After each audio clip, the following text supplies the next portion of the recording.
সুপ্রিয় দর্শক, আসসালামু আলাইকুম। সবাইকে স্বাগত জানাচ্ছি আজকের গুরুত্বপূর্ণ সংবাদে।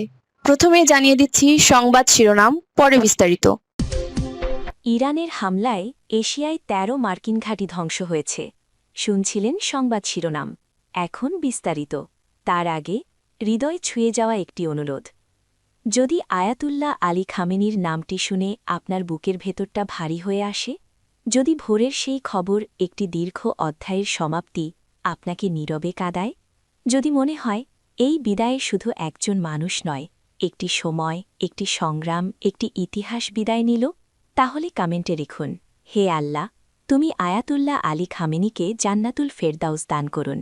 আর যদি আপনি চান তার জীবনের গল্প যেন ভুলে না যাওয়া হয়, তার সংগ্রাম যেন বিকৃত না হয়, তার অবদান যেন নীরবে মুছে না যায়, আর ইতিহাস যেন মানুষের হৃদয়েই বেঁচে থাকে, তাহলে অনুগ্রহ করে চ্যানেলটি সাবস্ক্রাইব করুন। সাবস্ক্রাইব মানে কেবল একটি বাটনে চাপ দেওয়া নয়, এটা হলো শ্রদ্ধা জানানো, এটা হলো স্মৃতিকে ধরে রাখা, এটা হলো সত্যকে নীরবে পাহারা দেওয়ার এক ছোট্ট অঙ্গীকার, এটা হলো ইতিহাসকে ভুলে যেতে না দেওয়ার দায়িত্ব নেওয়া।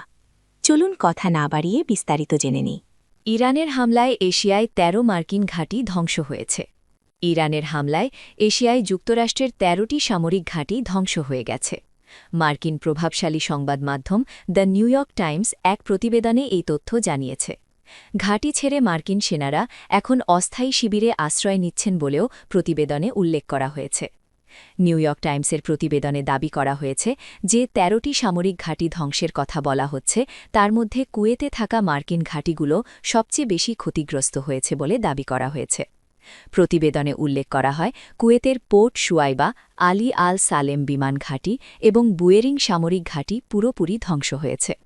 উল্লেখ্য, যুদ্ধের শুরু থেকেই উপসাগরীয় অঞ্চলের দেশগুলোতে থাকা মার্কিন ঘাঁটিগুলোতে একের পর এক হামলা চালায় ইরান। তাদের দাবি, ওই অঞ্চলে বহু মার্কিন সামরিক ঘাঁটি গুড়িয়ে দিয়েছে। যদিও মার্কিন প্রতিরক্ষা দপ্তর পেন্টাগন বারবারই ইরানের দাবি ভিত্তিহীন বলে জানিয়েছে। কাতার, বাহরাইন, সৌদি আরবে মার্কিন সেনা এবং বিমান ঘাঁটিতে ড্রোন এবং ক্ষেপণাস্ত্র হামলা চালাচ্ছে ইরান। এর মধ্যে নিউ ইয়র্ক টাইমসের প্রতিবেদন আলোচনার জন্ম দিয়েছে, যদিও মার্কিন সরকারের পক্ষ থেকে এ বিষয়ে কোনো প্রতিক্রিয়া জানানো হয়নি। প্রতিবেদনে উল্লেখ করা হয়েছে, কাতারের আল উদেইদ বিমান ঘাঁটিতে থাকা যুক্তরাষ্ট্রের শক্তিশালী রাডার ব্যবস্থাকে ধ্বংস করেছে ইরান। এই ঘাঁটিটি মার্কিন সেন্ট্রাল কমান্ডের আঞ্চলিক সদর দপ্তর। এছাড়া বাহরাইনে মার্কিন সেনাবাহিনীর 5th ফ্লিটের সদর দপ্তরেও হামলা করেছে ইরান। অন্যদিকে সৌদি আরবে প্রিন্স সুলতান বিমান ঘাঁটিতেও হামলা চালানো হয়। উপসাগরীয় অঞ্চলের দেশগুলিকে ইরান আগেই হুঁশিয়ারি দিয়েছিল, তারা যদি আমেরিকা এবং ইসরায়েলকে সহযোগিতা করে তাহলে তাদেরও রেহাই করা হবে না। মার্কিন সামরিক ঘাঁটিগুলো ক্ষতিগ্রস্ত হলেও সামরিক অভিযান অব্যাহত রেখেছে যুক্তরাষ্ট্র। নিউ ইয়র্ক টাইমসের প্রতিবেদনে আরও বলা হয়েছে, ইরাক এবং আফগানিস্তানে যুদ্ধের সময় উপসাগরীয় অঞ্চলে এই সেনাঘাঁটিগুলো তৈরি করেছিল আমেরিকা। কিন্তু এই হামলা স্পষ্ট করে দিয়েছে যে ইরানের অত্যাধুনিক ক্ষেপণাস্ত্রের নিশানা আটকানোর মতো পরিকাঠামো ছিল না ওই সেনাঘাঁটিগুলোতে। এই পরিস্থিতির মধ্যেও পশ্চিম এশিয়ায় আরও সেনা মোতায়েন করা জারি রেখেছে যুক্তরাষ্ট্র। আল জাজিরার এক বিশ্লেষণে বলা হয়েছে, ইরানের বিরুদ্ধে যুক্তরাষ্ট্রের সামরিক অভিযান অপারেশন এপিক ফিউরি শুরুর প্রায় 4 সপ্তাহে এসে অঞ্চলটিতে মার্কিন উপস্থিতি উল্লেখযোগ্যভাবে বেড়েছে। এরই মধ্যে বিমান হামলায় ইরানের ৯,০০০-এর বেশি লক্ষ্যবস্তুতে আঘাত হানা হয়েছে বলে জানিয়েছে মার্কিন সেন্ট্রাল কমান্ড সেন্টকম।